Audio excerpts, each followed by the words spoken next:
Hello friends, വളരെ ടേസ്റ്റായിട്ട് നമുക്ക് ചിക്കൻ്റെ ലിവർ എങ്ങനെ ഫ്രൈ ചെയ്തെടുക്കാം എന്നാണ് നമ്മൾ ഇന്നത്തെ വീഡിയോയിലോട്ട് പോകാം. This is Dhanya's own and welcome to our Dhanya's world. ഞാനിവിടെ ഒരു 2 സവാള കട്ട് ചെയ്തെടുത്തിട്ടുണ്ട്. കുറച്ച് മല്ലിയില, കറിവേപ്പില, ഇഞ്ചി വെളുത്തുള്ളി ചതച്ചത്, പച്ചമുളക് ഇത്രയുമാണ് എടുത്തിരിക്കുന്നത്.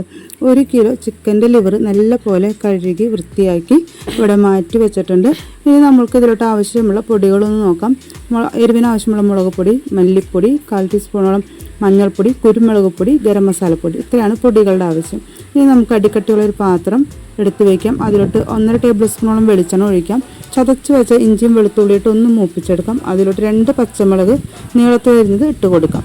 ഇനി അതൊന്ന് മൂത്ത് വരുമ്പോൾ നമ്മൾ കട്ട് ചെയ്ത് വെച്ചിരിക്കുന്ന നമ്മുടെ 2 സവാളയാണ് ഇട്ട് കൊടുക്കുന്നത്. ഒന്നില്ലെങ്കിൽ നീളത്തിൽ അരിഞ്ഞ് കട്ട് ചെയ്യാം, അല്ലെങ്കിൽ ചെറിയ പീസാക്കി കട്ട് ചെയ്തിട്ടെടുക്കാം. അതിലോട്ട് ഒരു പിടി കറിവേപ്പിലയും ഇട്ട് കൊടുത്തിട്ടുണ്ട്. സവാള പെട്ടെന്ന് വഴന്നു വരാൻ ആവശ്യമുള്ള ഉപ്പും ഇട്ട് കൊടുത്തിട്ടുണ്ട്. ഒരു 5 മിനിറ്റ് ലോ ഫ്ലെയിമിലിട്ട് സവാള നല്ല പോലെ വഴന്നു വരുമ്പോൾ 1 ടീസ്പൂൺ മഞ്ഞൾപ്പൊടി ഇട്ട് കൊടുത്ത് നല്ലപോലെ വഴറ്റിയെടുക്കാം. അതിലോട്ട് നമുക്ക് കഴുകി വൃത്തിയാക്കി മാറ്റി വെച്ച് 1 കിലോ ചിക്കൻ്റെ ലിവറാണ് ഞാൻ എടുത്തിരിക്കുന്നത്. നല്ലപോലെ മിക്സാക്കി കൊടുക്കുക. അതിനുശേഷം മൂടി വെച്ച് നമുക്കൊന്ന് കരൾ പകുതി വെന്ത് വരുന്നതുവരെ ഒന്ന് വെയിറ്റ് ചെയ്യാം. അപ്പോൾ ചിക്കൻ്റെ കരളിൽ നിന്ന് അത്യാവശ്യം വെള്ളമൊക്കെ വന്നിട്ടുണ്ടാവും. ഇനി നമുക്ക് ഇതിലോട്ട് എരിവിന് ആവശ്യമുള്ള 2 ടീസ്പൂൺ മുളക് പൊടിയും 2 ടീസ്പൂൺ മല്ലിപ്പൊടിയും ചേർത്ത് കരൾ നല്ലപോലെ വെന്ത് കഴിയുമ്പോൾ നമുക്ക് 1 ടീസ്പൂണോളം ഗരം മസാലയും എരിവിന് ആവശ്യമുള്ള കുരുമുളക് പൊടിയും ചേർത്ത് നല്ലപോലെ ഒന്ന് മിക്സാക്കി കൊടുക്കാം.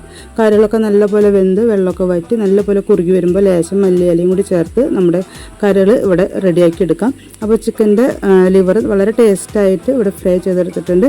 അപ്പോൾ നിങ്ങൾ ഇതുപോലെ തയ്യാറാക്കി നോക്കുക. ഇഷ്ടപ്പെട്ടെങ്കിൽ ലൈക്ക് ചെയ്യാനും കമൻറ്റ് ചെയ്യാനും ഷെയർ ചെയ്യാനും സബ്സ്ക്രൈബ് ചെയ്യാണ്ട് കാണുന്നത് സബ്സ്ക്രൈബ് ചെയ്യാനും മറക്കരുത്.